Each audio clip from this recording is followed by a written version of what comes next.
My name is Kaleem Armstrong. I am a filmmaker, and I currently live in Brooklyn, New York.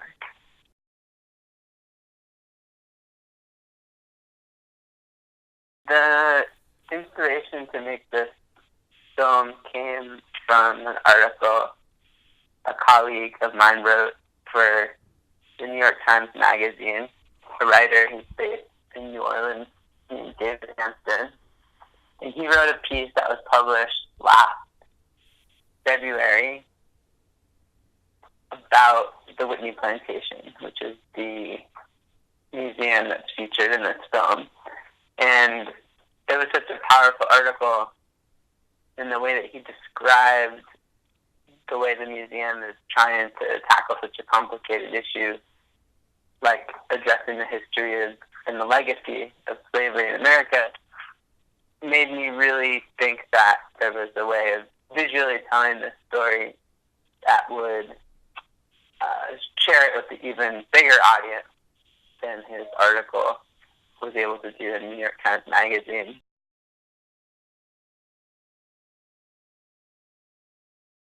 From the beginning, when I read the article, I could imagine like these really beautiful images of something that's, an unbelievably horrific thing to even imagine, like somebody being in like essentially bondage, slavery, and that contrast between that beauty and that horror has a profound impact. So I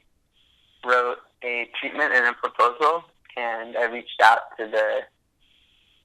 founders of the museum just outside of New Orleans.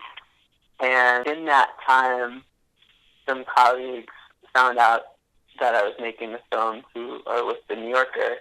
and reached out and said that they'd be interested in distributing the piece once it was completed. So I believe the first time I went down, like, spring of 2015, I was doing another shoot in the area,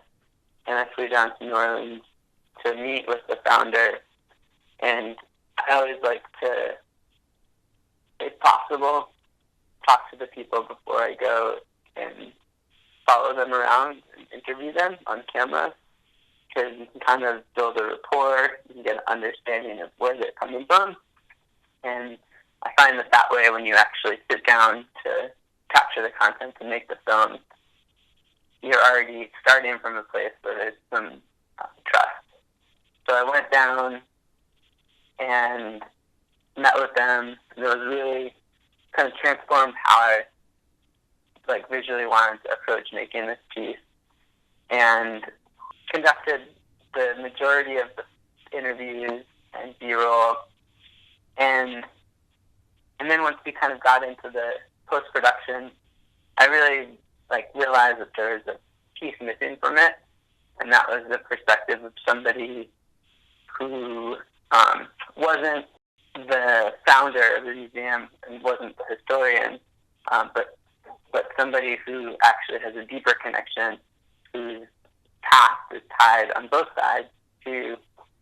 this place when it was a plantation, one a descendant of a slave and one of the former owners of the plantation. So I actually returned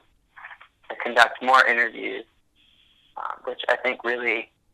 added the additional layer that makes the piece successful.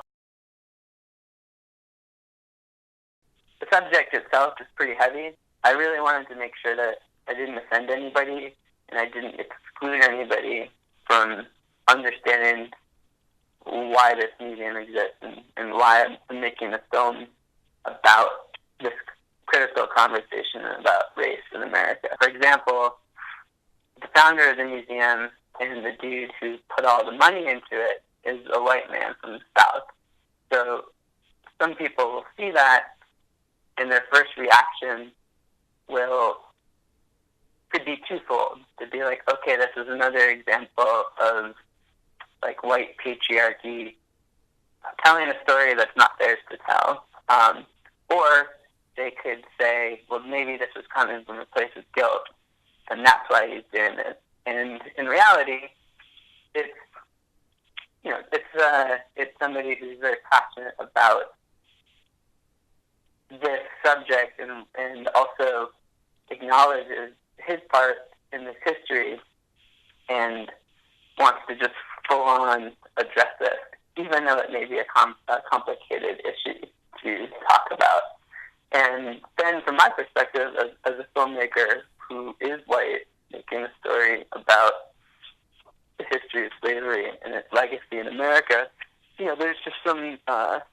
there's a lot of internal dialogue that goes on inside of me, making sure that I'm telling the story in a way that that's going to resonate with people. And so I think this is probably one of the more challenging projects I've ever attempted to make, but I also think it's a super